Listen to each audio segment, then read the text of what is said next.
Последно вклучување од Охрид имаме наредниве минути. Колешката Сонја Руковска веќе не очекува со својата соговорничка Охрид за Великден, препон со туристи, како впрочем и секоја година. Можеби, Сонја, метеоприликите не им одговараат на посетителите, но што е тука?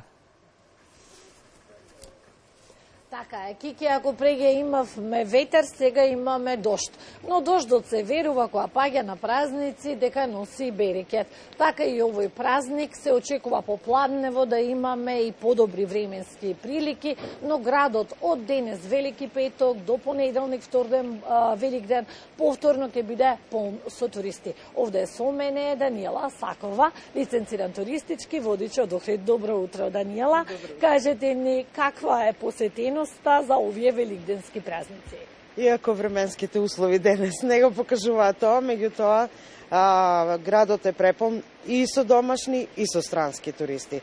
Преовладуваат српските туристи од странските туристи, а секако традиционално секоја година и за великденските празници имаме и грчки туристи, така да градот е повеќе од половина пополнет.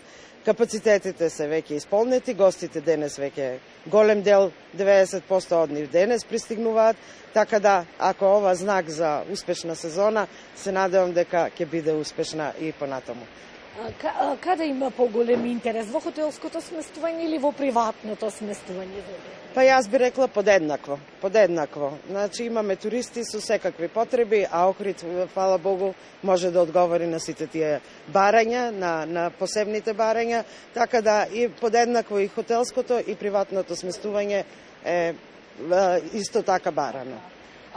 Знаеме, викаат Балканскиот Ерусалим, многу ми намигуваат така да го нарекуваат нашиот град, поради големиот број на црковни храмови кои што ги имаме навистина едно посебно духовно доживување. Кои се најбараните прошетки кои што и покрај дождот и покрај ова време ќе им ги понудите и им ги нудите на посетителите? Секако за овој празник најбарана тура е во стариот дел на градот, тоа се подразбира. Понатаму следува манастирот Свети Наум, манастирот Калишта во Струга, понатаму во Струга, значи са Свети Ѓоргија и неодменливото Вевчани. Мораме да го пофалиме дека и Вевчани е доста барана како туристичка дестинација во регионот, Охридско-Струшкиот регион.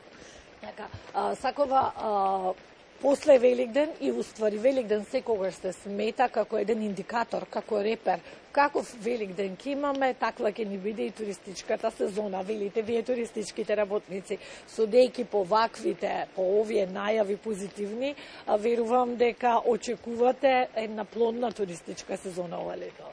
Па секако веќе најавите, календарите на нас, туристичките водичи, веќе ни се пополнети, почнувајќи од 8 март, не од Великден, значи од 8 март, а јас можам да кажам дека и јануар беше одличен месец, значи вклучувајќи ги и верските празници во јануар, кои што се вклучени, Вевчанскиот карневал, се извинувам, понатаму водици, нашите водици, и јануар беше одлично посетен, што не беше случај во минатите години, додека ова година од јануар можам да кажам дека почна нашата сезона и продолжуваме понатаму. Кои ќе бидат ова лето најбројни гости? Традиционално знаеме ќе ги имаме они од Холандија преку туроператорите кои што стартуваат крај на април, но кои ќе бидат и од други земји кои што ќе ги имаме, имали некои нови туристички пазари? Па имаме нови туристички пазари, веќе имаме групи од Шпанија, јас ево лично имав и една од Бразил, што за изненадување, така да значи го допревме и другиот крај на светот, беа воодушевени, прв пат доаѓаат тука, нормално тука се и од Малезија, од Тајван, имаме од сите страни на светот, јас лично имав исто и од Индија, што беше за изненадување, а најмногу ми изненади приватни гости кои што беа дојдени од Јордан. Еден млад брачен пар, млад брачен пар од Јордан, кој што мислеше дека овој град е само Свети Јован Канео. Откако ги дозна сите работи поврзани со нашиот град, беа воодушевени и го продолжија нивниот престој овде. Ево уште едно прашање за крај, Сакова.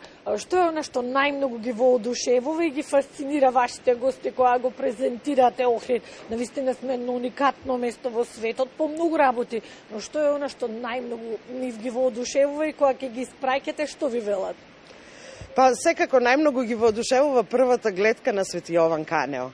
На моментот кога пристигнуваме на Свети Јован Канео, за нив е некое посебно доживување. Знаеме сите дека Свети Јован Канео е најфотографираната црква според национална географија и два пати се е на национална географија, два пати беше на насловна страна, така да тој момент на пристигнувањето, приближувањето на Свети Јован Канео нив му останува како најголемо осеќавање, а секако му остануваат во позадина втори приказните наши кои што ги имаме за стариот дел на градот, бидејќи културно, историско и природно богатство имаме. Значи заштитата од уникатно, 3 критериуми заштитени од страната на УНЕСКО, така да имаат што да раскажат и повратен фидбек, значи препорачуваат на нивните пријатели и повторно се враќаат.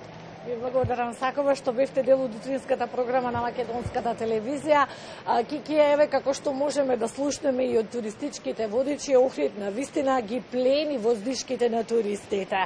Оваа сезона се очекува да биде плодна и берикетна. Кики?